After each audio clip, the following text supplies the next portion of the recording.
Most men enter the early stages of a connection with an open playbook, operating on the assumption that mutual interest is demonstrated through clear, reciprocal engagement. What they often fail to recognize is that they can be subtly drafted into a silent game where the rules are written in secret and the objective is not mutual pursuit, but the control of the dynamic itself. This isn't about a woman openly stating her desires or expectations. It's about her orchestrating the interaction so that you, often without realizing it, become the sole driver of the chase. She achieves this not through direct demands, but by engineering an emotional environment of calculated scarcity and confusion. The initial spark is genuine, or at least appears to be. She offers a glimpse of high potential and intense look that holds a second too long, a compliment that feels uniquely perceptive, a flirtatious moment that seems to promise a deeper connection. This is the hook, the bait that engages your interest, and more importantly, your hope. You feel seen and valued, and a narrative begins to form in your mind about what could be. It is at this precise moment, when you are psychologically invested in this potential, that the rules of the silent game are activated. The strategy hinges on a deliberate and calculated withdrawal. The woman who was once warmly engaged suddenly becomes distant. Her responses, once prompt and engaging now, take hours or days. She becomes busy, her earlier enthusiasm downplayed into casual indifference. This shift is not a natural cooling of interest. It is a tactical maneuver. The sudden vacuum where her attention once was creates a powerful cognitive dissonance. You are left questioning what you did wrong, replaying interactions, and trying to solve the puzzle of her changing behavior. The human mind, particularly one geared towards problem-solving, craves resolution. This confusion is engineered to trigger that very instinct. You aren't just missing her attention. You are desperate to resolve the inconsistency and recapture the validating high of that initial spark. Consequently, you begin to lean in. You initiate more texts. You try to plan dates with renewed vigor. You invest more mental energy in deciphering her cues. You are no longer chasing the woman as she is in the present. You are chasing the ghost of that initial perfect version she revealed only briefly. This is the core of the push-pull dynamic. She controls the rhythm, giving just enough to keep hope alive before pulling back to create the hunger that drives you forward. In this lopsided dance, you are the one doing more, investing more and proving more, while she simply manages the meter of her own availability, securing your emotional investment while strategically minimizing her. Own the Manipulative Playbook is a sophisticated arsenal of psychological tactics, each designed to hijack a man's innate instincts and redirect them toward endless pursuit. One of the most foundational is selective attention and emotional withdrawal. This operates on the principle of intermittent reinforcement, the same mechanism that makes a slot machine so addictive. She masterfully alternates between rewarding your confidence and independence with warmth and affection, and punishing any perceived neediness or vulnerability with a sudden, chilling distance. This unpredictability is not a reflection of her own confusion. It is a strategic destabilization. When a man cannot predict the outcome of his actions, he becomes obsessed with finding the pattern. He starts overanalyzing, replaying conversations, modifying his behavior in a desperate attempt to consistently trigger the reward. This emotional yo-yo ensures his focus remains locked on her, as he chases the high of her approval and seeks to avoid the devastating low of her withdrawal. Another powerful set of tactics revolves around manufacturing artificial value through scarcity and competition. She creates the illusion that her time and attention are scarce commodities by limiting her availability, canceling plans last minute, or acting as if her schedule is perpetually overflowing. The goal is to condition you to see her time as more valuable than your own, training you to rearrange your life to fit into the small openings she permits.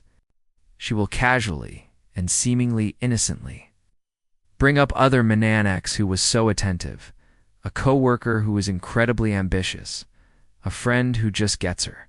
These mentions are not accidents. They are deliberate psychological triggers designed to ignite your competitive drive and fear of being replaced.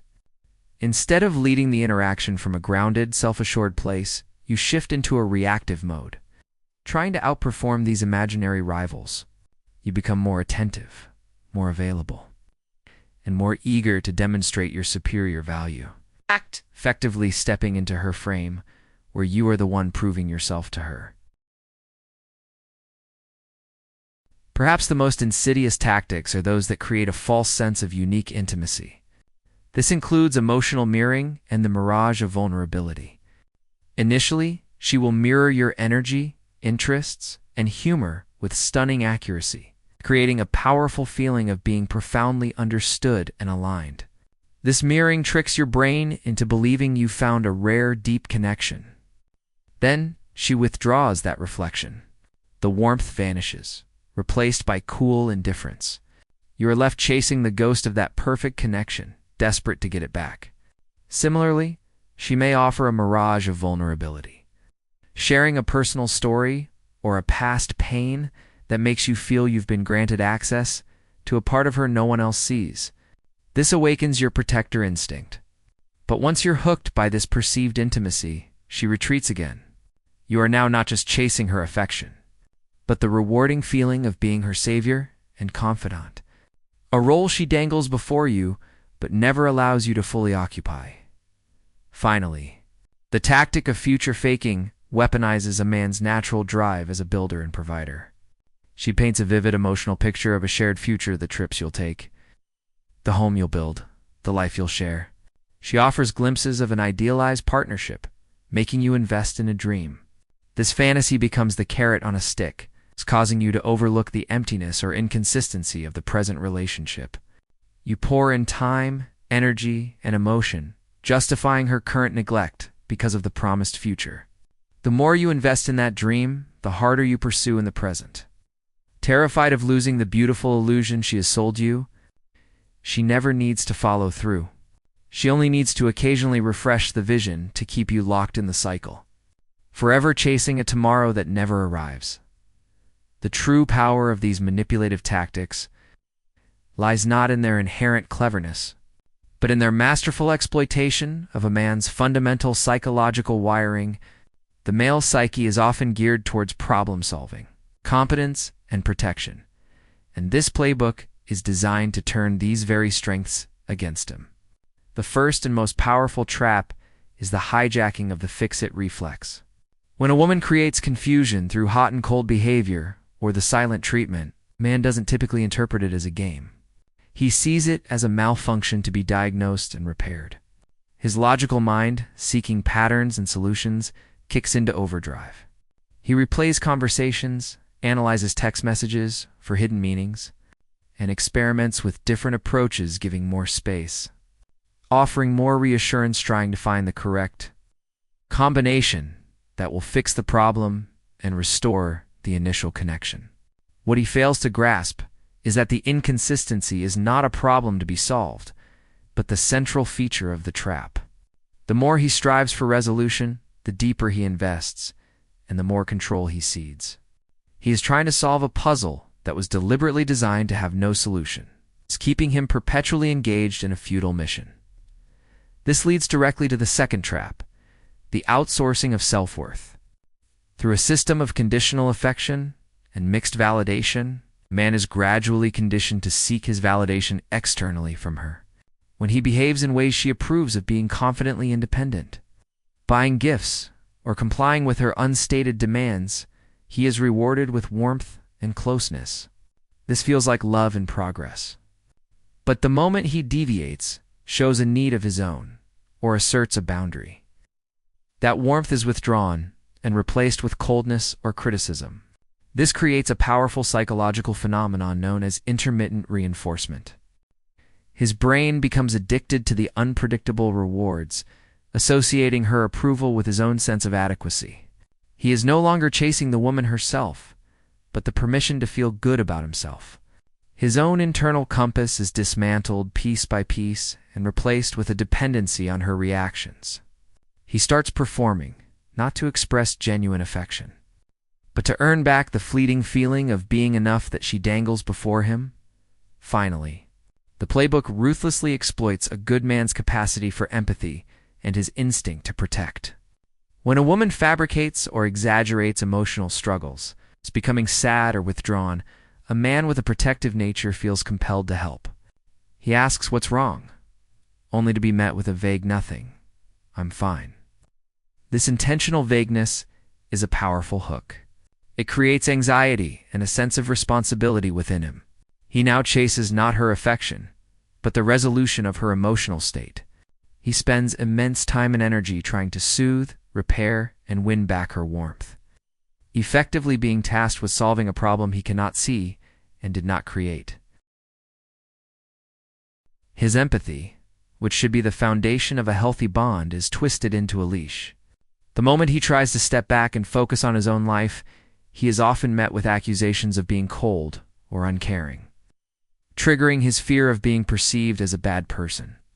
This guilt ensures he remains emotionally entangled, pouring effort into a bottomless pit of manufactured distress, all under the illusion that he is being a good partner, when in reality, he is merely being a managed resource. The damage inflicted by this cycle of over-pursuit is not merely the waste of time and emotional energy on a single person. It is a corrosive process that rewires a man's understanding of love and erodes the very foundations of his self-respect. The most immediate and painful consequence is the systematic corrosion of respect, which is the bedrock of genuine attraction. When a woman observes a man constantly bending over backward, accepting inconsistent treatment, and prioritizing her whims above his own stated values, she doesn't fall deeper in love with his dedication. Instead, she intuitively loses respect for him. His relentless effort, which he believes is proof of his commitment, signals a dangerous imbalance. It communicates that he needs her validation more than she values his presence.